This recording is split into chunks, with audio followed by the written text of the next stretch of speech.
Indy Mogul. This is your first day, kid. Today a woman gets hit. Day after that, it's a murder. You got 20 years of days. This job takes enough out of you. Don't take it home.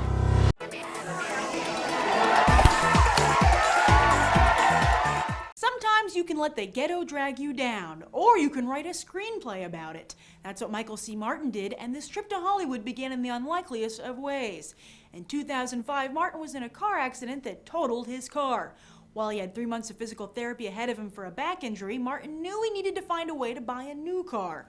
An online ad for a screenwriting competition with a hefty cash prize caught his attention, and he began to write Brooklyn's Finest. But this isn't a fairy tale, and Martin is no overnight success. He came in second in the competition, but did get an agent who began to help him with his career while Martin continued to work his day job with the MTA. About a year later, with his only professional writing gig being a single episode of Showtime's Sleeper Cell, Martin's agent submitted Brooklyn's Finest as a writing sample for another gig at Warner Brothers. They loved it, and soon Antoine Fuqua of Training Day was signed on to direct, with major actors like Richard Gere, Don Cheadle, Wesley Snipes, and Ethan Hawke taking pay cuts to star.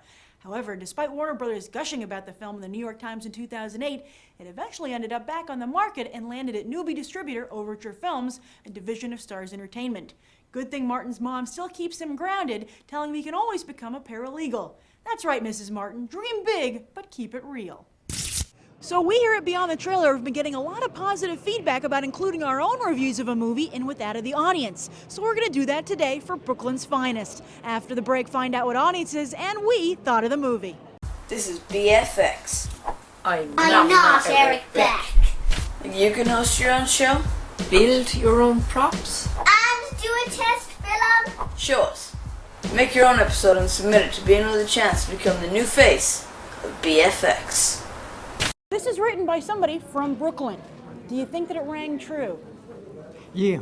Yeah? A movie like this is realistically. I really adored the movie because, like I said, around the neighborhood was where I'm from. I'm from Brownsville, I'm from Bedford-Stuyvesant, I'm from East New York.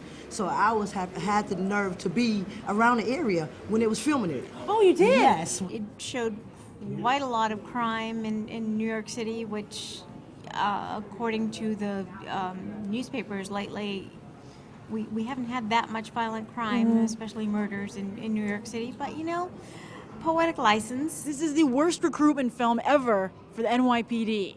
But sadly, it's probably somewhat realistic. I'm sure there are bad cops out there, and I'm sure there's amazing cops out there. So they kind of showed you a little bit of the mix of this. It's not against the cops, it's not against anybody, it's just a situation that happens every day. Things like that's happening today. It really is. So now to really put it on film and let everybody come out and see what's going on right in their neighborhoods. I used to live in the projects, and I used to deal with things like this, but I was smart and moved out. There are some moments where you really get a sense of like gritty, crime-ridden Brooklyn, and then there are other moments where you get a sense of cinematic crime-ridden Brooklyn. It dragged a little bit at times, and because it followed a lot of different characters, it could be a little bit difficult to follow. I could tell that this was this guy's first script because, you know, some of the things were a little cliche, some of the story points, some things happened a little too neatly.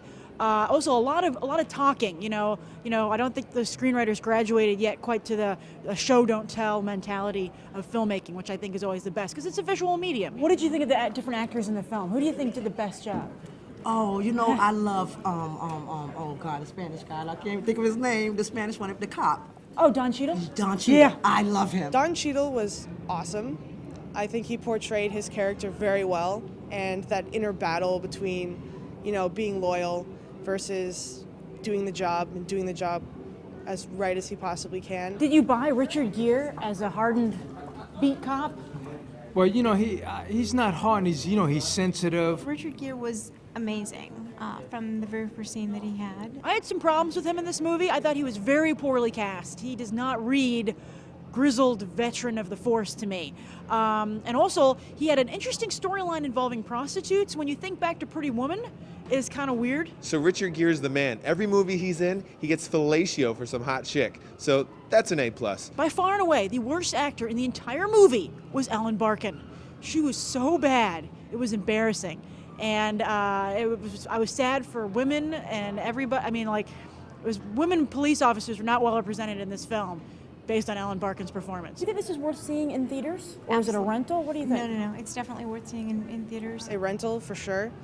There isn't a lot watching it on the big screen that makes you say, oh, wow, I'm really glad I'm seeing this on the big screen. I think this movie would be an amazing rental. You would go home with a nice thing of popcorn and love this movie. I don't think that it breaks any new ground in the genre, but I think it's a very good example of the genre.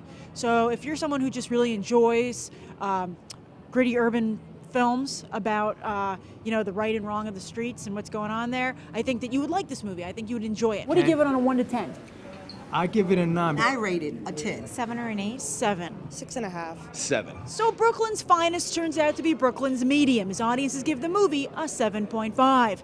And don't forget that this Sunday are the Oscars. Be sure to go to indymogul.com/Oscars to see all of our Oscar content. I'm Grace Randolph reporting from AMC Empire 25, and you've just gone beyond the trailer.